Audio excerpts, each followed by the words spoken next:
Alrighty everybody, welcome back to Culz Book Reviews. Today we are checking out a classic of 90s literature, which is how I introduced it as well in the Society of Main Characters chat. So if you want to see a sort of deep dive into the book itself, click that link above. But of course, it's Jurassic Park by Michael Crichton. I just had to come back and talk about it here as just a book review and kind of give my thoughts overall. What you're seeing on screen right now is that 25th anniversary paperback edition, but don't fear, I do have the hardcover as well because I've had it for a while. I really just got that one because we were going on a trip and I didn't want to take the hardcover with me and have any chance of it getting damaged, so picked this one up to read. But I wanted to show you guys some of the cool stuff in the hardcover as well, because this is the edition that I read up until rereading it. I remember reading this in elementary and middle school and high school, and of course I love it. I mean, it's Jurassic Park. It inspired the movie that inspired so many people to become paleontologists or lovers of dinosaurs. Just have to start here. So yeah, Jurassic Park was written in 1990 by Michael Crichton, and before it was even a couple years old, it was really in this tug-of-war between Steven Spielberg and James Cameron. James Cameron wanted to do a darker take, more alien-esque, and Spielberg obviously gave us the classic that we know and love today.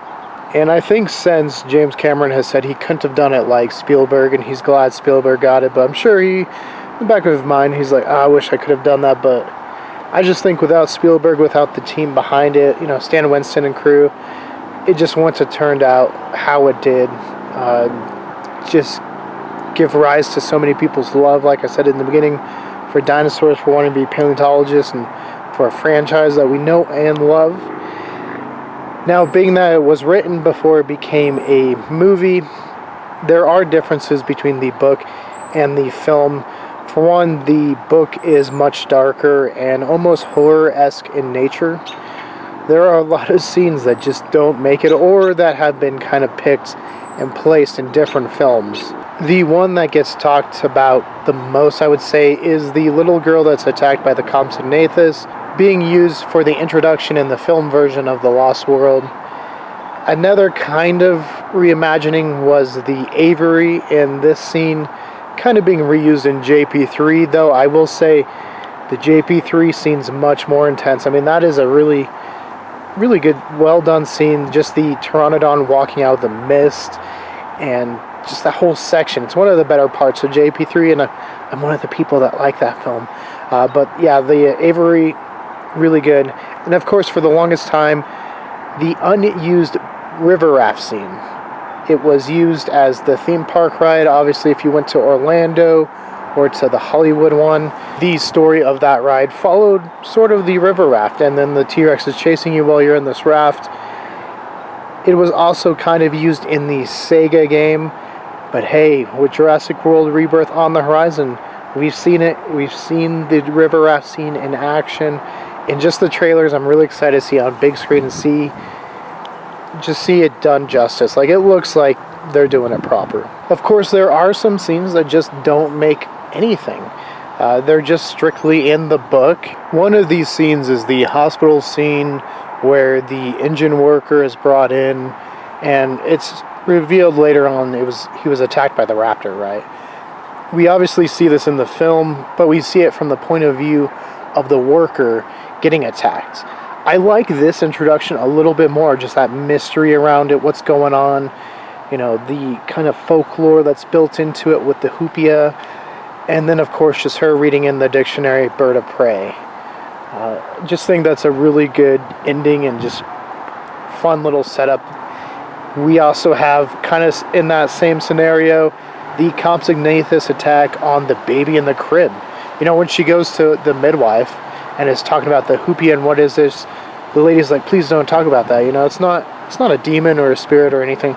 It's just a guy that takes babies, and it's not the right time. And then later on, the compies get the infant. I mean, it's a very, very dark scene.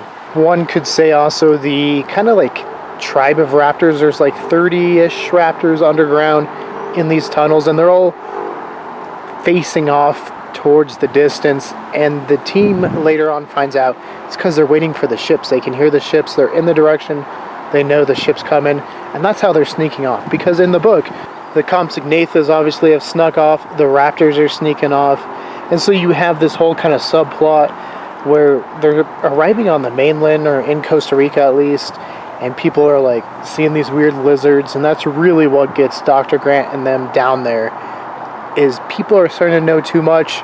Hammond's like spiraling because the park is just not going to plan. Yeah, the dinosaurs are out there and about, but everything's falling apart. Hammond is also very different. You know, Attenborough played him, yeah, maybe blinded by power a little bit, but not a villain. And here he's the villain.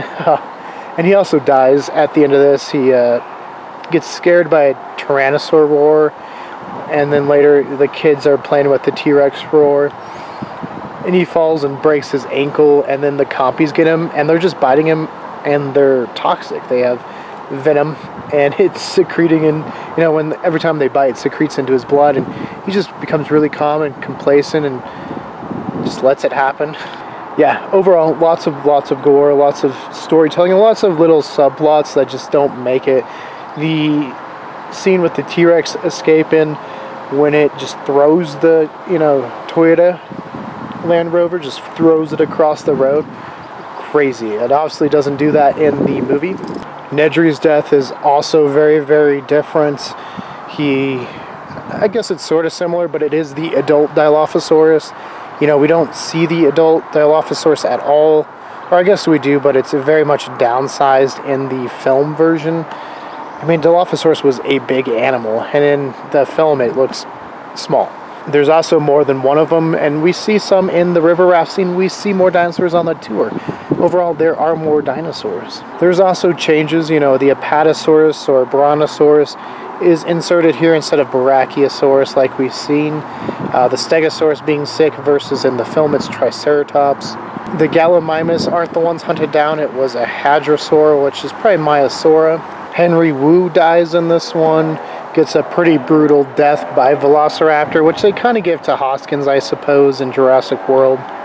And also there's two Tyrannosaurs. There's the adult Big Red Rex, and then the juvenile. It's only about 8 feet tall, but it gets Ed Regis, and it's super fast. It actually escapes pre the adult escaping. So real quick, let's take a look at the books. Alright, so like I said, this is the paperback version. The version you can get in stores today. Just below that is the author's name, Michael Crichton. I love his work, one of my favorite authors.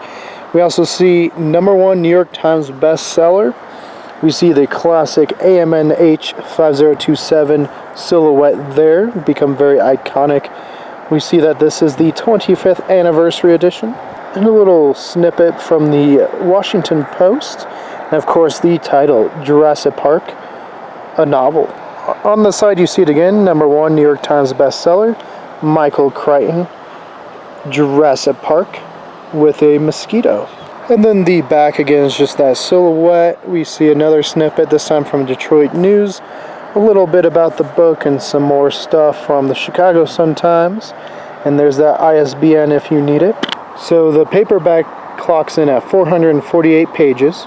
And of course it's a novel, so old text, though there are little diagrams here and there discussing chaos theory from one Ian Malcolm, who does die in the book. Of course he's brought back in the Lost World, kind of tongue-in-cheek version, because he didn't die in the film version. Also a picture of Mr. Crichton himself. As for the hardcover edition, pretty much the same, a little bit less bright. It is older though, but it says Jurassic Park with that silhouette and then Michael Crichton below. On the side again, just Jurassic Park, Michael Crichton, and then the publishing. And then nothing about the book itself, just a little snippet here. And then of course the ISBN. The hardcover edition comes in at 395 pages. And one thing I really like is just the texturing of the actual pages themselves. You can see here, it's just something I've always really liked about this one and The Lost World. It's just the texturing of the pages. So overall, yeah, I highly recommend this book. If you guys haven't read it, if you've only seen the movie, you will still be able to enjoy this one. It's not quite as vastly different as the Lost World version, but there's enough in here that it It's a different story, and of course different characters have different outcomes, they have different character traits, different dinosaurs are seen. I think it's really good. It's also a different tone. There is ooh and ah still, like we see in, and just the majesty of dinosaurs, but dinosaurs are scary. There's some suspenseful scenes in here.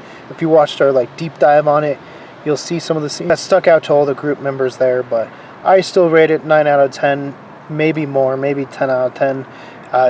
For now, we'll go conservative and say 9 out of 10, but it's really good. Definitely in my favorite books and favorite films of all time. If you haven't read it, you're missing out. Go check it out. But until next time, guys, for more Culz book reviews, click that link to your left. For more about us here at Culz Paranormal, click the link to your right. And don't forget to hit that like and give us a subscribe. And let us know, what did you think of the Jurassic Park book? And do you have a favorite Michael Crichton novel? Tell us in the comments below.